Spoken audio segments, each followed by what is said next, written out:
हाय दैया, DM CM से उलझ गया। पहली बार ऐसी मर्दों वाली हिम्मत किसी डीएम ने दिखाई कि मुख्यमंत्री को जवाब दे दिया हो।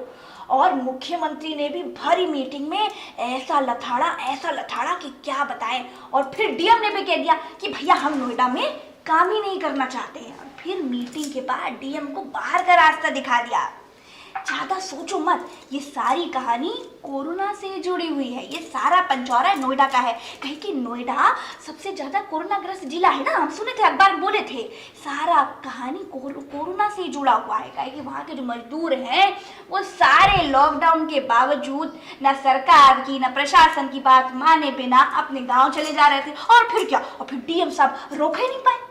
और फिर क्या, मजदूरों के अपने गांव भागने की वजह से यूपी सरकार का ऑपरेशन कोरोना बड़ी परेशानी में आ गया था। और फिर क्या, सरकार को तो यही समझ नहीं आया कि भैया कोरोना के संकट से लड़ लें, कि भैया ये जो मजदूर पलायन कर रहे हैं इस संकट से उबर लें। और फिर क्या था, योगी आदित्यनाथ निकाले अपना हेलीकॉप्टर और लखनऊ से सीधा पहुंच गए नोएडा। और नोएडा पहुंचकर ले ली अधिकारियों की मीटिंग। और फिर क्या, अधिकारियों की मीटिंग में खुल गई पोल। और वहां पर क्या हुआ बोले, जरा बताए। डीएम साहब से मांगा जवाब और डीएम साहब भी बोल दिए कि भैया 3 साल से हूं यहाँ पर, 18 घंटे काम करता हूं, और क्या लोगे कि किडनी दे दूं क्या। बस फिर क्या था। और सुनो, फिर योगी जी क्या बोले बताए। योगी जी बोले कि भैया आदत बहुत खराब है तुम्हारी, काम वाम करते नहीं लेकिन आवाज बहुत निकालते हो। 2 महीने पहले यहाँ अलर्ट जारी करके गए थे, बोल के गए थे कि यहाँ पर कंट्रोल रूम बनना चाहिए, काहे नहीं बना अभी तक कंट्रोल रूम। और भैया बस क्या, बेचारे डीएम साहब कछु बोलने जा ही रहे थे कि लॉकडाउन में फैले गुड़ गोबर से नाराज योगी जी भयंकर गुस्से में बोल ही दिए कि बकवास बंद करो, बकवास मत बंद करो अपना।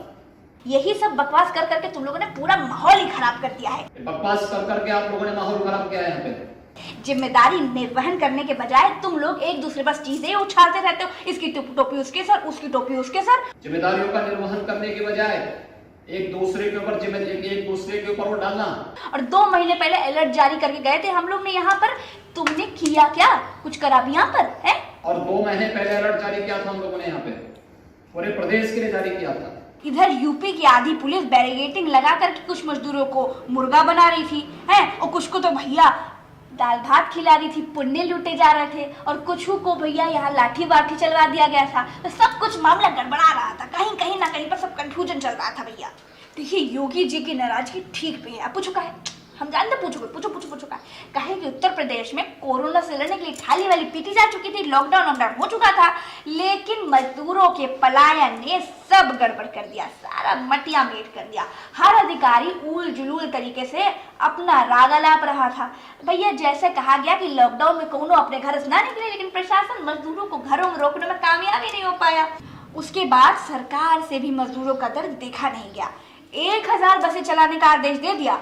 और फिर क्या, जो मजदूर घरों में रह गए थे वो बेचारे सोच लिए कि सुनहरा मौका है, घर से निकल लेते हैं भैया, बसें तो चली रही हैं। लेकिन फिर कह दिया गया कि सीमाएं सील हैं, तो लॉकडाउन को लॉकडाउन की तरह नहीं लिया गया। दया भी दिखाई गई, पुलिस वालों ने दरिंदगी भी दिखा दी। आखिर में कहने का मतलब है कि नोएडा के डीएम को हटा दिया गया और उनकी जगह पर सुहास एलवाई को नोएडा का नया डीएम बना दिया गया और बीएन सिंह को चपका दिया गया राजस्व विभाग के साथ। और पता है, लोग तो यही कह रहे हैं कि अमीरों की करनी गरीबों को भुगतनी पड़ रही है। वो हवाई जहाज से कोरोना ले आए और यहाँ गरीब आदमी पैदल पैदल मारा फिर रहा है। सीमाएं सील हैं, गरीब बेचारा नदी नाल पोखरा ताल सब कुछ पार करते हुए अपने घरों की ओर भाग रहा है। बताओ इससे ज्यादा क्या कहा जाए, क्या कहा जाए, बता।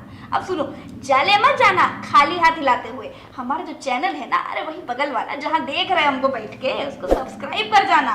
और सब्सक्राइब करने के बाद जो बगल में आइकन है ना, आइकन ऐसा थाली जैसा तो नहीं होगा, लेकिन आइकन दबा कर जाना। और सुनो, ये थाली वाली पीटने से कोरोना नहीं भागेगा, अपने घर में रहो। सरकार कह रही है, सबको ही कह रहा है, खुद बचोगे तो सब बचेंगे, घर से बाहर मत भागना। और हमारे प्यारे मजदूर भाइयों, आप लोग कुछ समय के लिए अपने घर पर रह जाइए, जहां है वहीं रहिए, सुरक्षित रहेंगे, आपकी जान जा सकती है।